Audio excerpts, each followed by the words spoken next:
ഫാറൂഖ് റളിയല്ലാഹു അൻഹു അവിടുത്തെയുടെ ചരിത്രം ലോകത്ത് സ്വാധീനം ചെലുത്തിയ ചരിത്രങ്ങളിൽ ഒന്ന്. ഖലീഫയായ ഉമറുൽ ഫാറൂഖ് റളിയല്ലാഹു അൻഹു ജനങ്ങളുടെ അവസ്ഥ മനസ്സിലാക്കാൻ വേഷം മാറി രാത്രികാലങ്ങളിൽ സഞ്ചരിക്കുമായിരുന്നു. അങ്ങനെ ഒരു ദിവസം മഹാനായ ഉമറുൽ ഫാറൂഖ് റളിയല്ലാഹു അൻഹു രാത്രിയിൽ ജനങ്ങളുടെ വിഷയങ്ങൾ നേരിട്ട് മനസ്സിലാക്കാൻ വേഷം മാറി യാത്ര ചെയ്തപ്പോൾ മദീന പട്ടണത്തിലെ ഒരു ചെറിയ കുടിലിൽ നിന്ന് കുട്ടികളുടെ നിലവിളി കേൾക്കാൻ ഇടയായി. ഉമറുൽ ഫാറൂഖ് റളിയല്ലാഹു അൻഹു കുട്ടികളുടെ നിലവിളി കേട്ട വീടിനെ ലക്ഷ്യമാക്കി നടന്നു. ആ വീട്ടിലെത്തിയിട്ട് വാതിൽ മുട്ടുമ്പോൾ വൃദ്ധയായ ഒരു മാതാവ് വാതിൽ തുറന്നു. മഹാനവറുകൾ ചോദിച്ചു, അല്ല, എന്തിനാണ് ഈ കുട്ടികൾ ഇങ്ങനെ കരയുന്നത്? ആ വൃദ്ധയായ മാതാവ് പറഞ്ഞു, വിശന്നിട്ടാണ്. അപ്പോഴാണ് അടുപ്പത്തിരുന്ന് തിളയ്ക്കുന്ന വെള്ളത്തിന്റെ പാത്രം ഉമർ ഇബ്നുൽ ഖത്താബിന്റെ ശ്രദ്ധയിൽപ്പെടുന്നത്. നിങ്ങൾ ഭക്ഷണം പാകം ചെയ്യുകയാണല്ലോ. അപ്പോൾ ആ ഉമ്മ പറഞ്ഞു, ഭക്ഷണം പാകം ചെയ്യാൻ യാതൊരുവിധ സാധനങ്ങളും ഈ വീട്ടിലില്ല. അടുപ്പത്ത്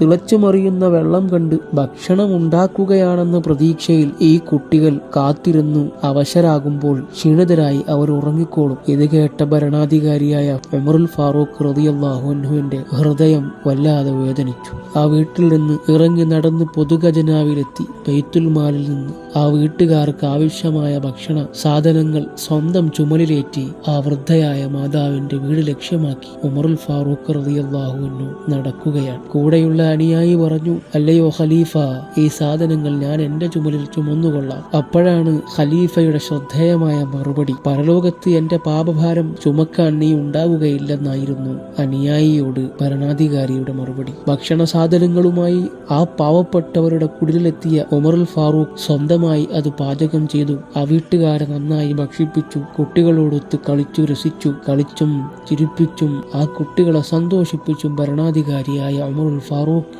ആ വീട്ടിൽ നിന്ന് ഇറങ്ങി നടക്കുകയാണ്. അധികാരത്തിന്റെ എല്ലാ ആനുകൂല്യങ്ങളും ഉണ്ടായിട്ടും ലളിതമായ ജീവിതമാണ് ഉമറുൽ ഫാറൂഖ് റളിയല്ലാഹു അൻഹു ഇഷ്ടപ്പെട്ടത്. തുന്നിച്ചേർത്ത വസ്ത്രങ്ങൾ, ഭരണാധികാരിയുടെ നിലത്തുള്ള ഉറക്കം, ഇതൊക്കെ ഉമറുൽ ഫാറൂഖിന്റെ ജീവിതത്തിലെ മനോഹരമായ നിമിഷങ്ങളായിരുന്നു. യൂഫ്രട്ടീസിന്റെ നദീതീരത്ത് ഒരു ആട്ടിൻകുട്ടി വിശന്നു മരിച്ചാൽ ആ വിഷയത്തിൽ പരലോകത്ത് പടച്ചവന്റെ കോടതിയിൽ ഞാൻ ഉത്തരവാദിത്വം വഹിക്കേണ്ടി വരും എന്ന നീതിബോധം മഹാനവറുകളെ വല്ലാതെ ഭയപ്പെടുത്തിയിരുന്നു. ഇത്തരം ഒരു ഭരണാധികാരിയെ നമുക്കിനി കാണാൻ കഴിയുമോ?